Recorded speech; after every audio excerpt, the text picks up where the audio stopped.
समाजकार्याला सुरुवात केली। ते म्हणतात ना, जिंदगी एक कांटों का सफर है, हौसला उसकी पहचान है। जिंदगी एक कांटों का सफर है, हौसला उसकी पहचान है। रास्ते पर सभी चलते हैं, पर रास्ते बनाए वही इंसान है। रास्ते पर सभी चलते हैं, पर रास्ते बनाए वही इंसान है। एकदा काय झालं मित्रांनो, अशीच एक मुलगी सावित्रीबाईंकडे शिक्षण घ्यायला येत असत।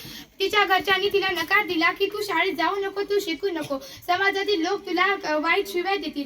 परंतु ती मुलगी काही ऐकायची नाही। रोजच सावित्रीबाई यांच्याकडे शिक्षण घ्यायला जायची। मग एक दिवस तिच्या वडिलांनी तिला शिव्या दिल्या, मारहाण केली, परंतु ती काही ऐकली नाही। अशीच ती शाळेत यायला निघाली।